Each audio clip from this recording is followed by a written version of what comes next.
You can sense the atmosphere these days. I think you could sense the shift. I think there's a pretty clear feeling. I think there's a pretty clear message. And that's a message of enough is enough. How much more can be tolerated? We're told that we're supposed to be tolerant. You know, the real tolerant left is always lecturing us on how important it is to be tolerant and accepting. Well, there's certain things that are unacceptable. There's certain things that cannot be tolerated. And seeing another young officer lose his life at the hands of a crazed career criminal that Democrats let back on the streets over and over again, seeing it happen again, well, I think at this point, the tolerance has run out. I think at this point, people are no longer accepting this as just another day as the status quo. You can sense the shift. People are no longer willing to accept this progressive vision of soft policing policies. Enough is enough. And I think that is the exact message that Jonathan Diller's family is sending. We got to have a conversation about what transpired this weekend. At the wake of slain NYPD officer Jonathan Diller, let's just say these progressive pro-criminal Democrats got an earful. We got some stuff to get into, so let's roll the tape. All right, friends, so we've been accused of politicizing these events. You know, Donald Trump is currently being accused of politicizing the death of Jonathan Diller, but does it really count as politicizing when it seems that what Trump is doing and what other Republicans are doing is simply amplifying the message of the family? Meanwhile, that message seems to be falling on deaf ears, Joe Biden showing absolutely no interest whatsoever, schmoozing and boozing with celebrities as we've covered previously. Well, you know what? In a way, Joe Biden might have been smart in this one case. It was probably a good idea that he didn't show up at the wake, because Democrats who did show up, well, let's just say they weren't exactly honored guests. Now, I'm not sure if I can confirm this. There was a lot of reporting initially that Kathy Hochul was supposedly asked to leave Jonathan Diller's wake upon arrival. This was the video that was bouncing around.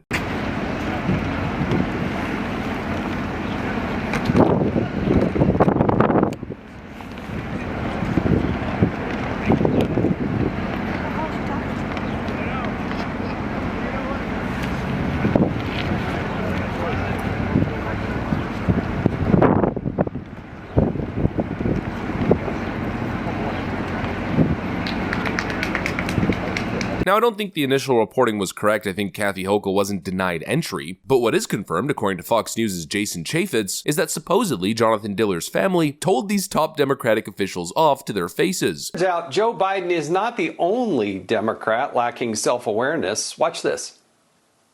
Kathy Hochul getting an earful as she was leaving the wake for murdered NYPD officer Jonathan Diller, this over in Massapequa. A source tells me this happened moments after Hochul refused to abide by the family's wishes. They would do an open casket viewing, and she did not want to wait on the outside. So she came in while they were closing the casket. As she stormed in, they just couldn't stop her. I'm told that family members let her have it when she got there, saying, quote, "His blood is on your hands." Hochul wasn't the only one approached at the wake. Mayor Eric Adams and DA Alvin Bragg were both confronted directly, this time by Officer Diller's wife. The source tells me she let them have it too, telling them the same thing that was told to Hochul. His blood is on your hands. Quote, "His blood is on your hands." And I think this is the story. You know, Democrats want to pretend as if Donald Trump is politicizing this whole thing, and that's what the conversation should be about. But it doesn't seem as though the Diller family agrees. They did something I've never seen before, Janine, at a wake. They gave him a rousing ovation. They clapped their hands and showed their gratitude for President Trump's kindness and for his compassion.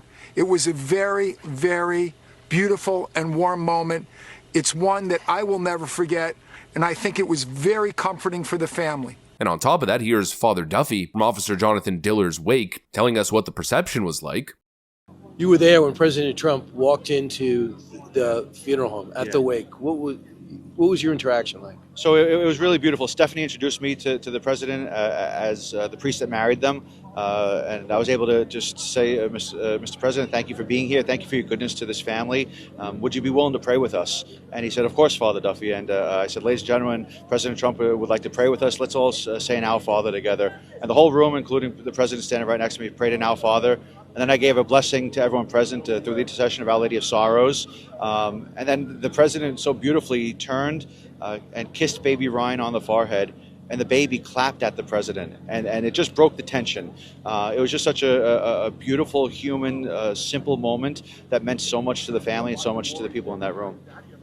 It seems as though Donald Trump was embraced during the event, yet the media continues to focus on attacking him. Meanwhile, the real story, what the media should probably be focusing on, is probably less about Donald Trump and probably more about these pro-criminal Democrats being protested at the event. That is what happened. Jonathan Diller's family seems to be sending a message, and again, the message comes right back to enough is enough. Let's take a look at the facts here. Supposedly, the career criminal who took Officer Diller's life had 21 prior arrests. They arrested the man and sent him back on the streets only to reoffend over and over. New York Democrats keep going on and on about how much of a safe city it is and how amazing they're doing, supposedly bringing crime down, but their true track record is this: defunding the police and signing a bail reform law, which allows violent offenders right back on the streets to commit these kinds of heinous acts. You know, the question I think people are asking is, how many more times is this going to happen? How many criminals will they let back onto the streets? How much longer will they enable and subsidize the illegal immigration crisis currently going on in New York? When are they going to learn that defunding the police was a mistake, demonizing the police was an even bigger mistake? How many more felonies will Alvin Bragg downgrade to misdemeanors? And I guess more importantly, how many more people need to be victimized till they take it seriously? Another police officer loses his life in a violent encounter, but don't worry, New York's got it covered. They're focused on indicting the former president, making his life a legal nightmare, attempting to bankrupt him ahead of an important election. Priorities straight, right? Another police officer loses his life at the hands of a career criminal let back out on the streets by these Democrat politicians. Fixing that should be the top priority, but no, what's Kathy Hochul doing? Well, she's focused on what's important, like lighting up New York monuments and buildings in the trans flag colors during the Trans Day of Visibility. Just in, Governor Kathy Hochul orders New York landmarks lit up in trans flag colors on Easter Sunday to celebrate, quote, Trans Day. You get why people are frustrated? I mean, I think it's pretty obvious. The people of New York are looking for change. Crime was the #1 issue on the 2022 ballot, but this is what Democrats in New York are focused on. And honestly, at this point, the #1 issue might be the migrant crisis. New York's sanctuary city status is proving to be quite the policy failure. But apparently, anybody who asks any questions, anybody who criticizes New York City Mayor Eric Adams, well, they're apparently only doing so because he's black.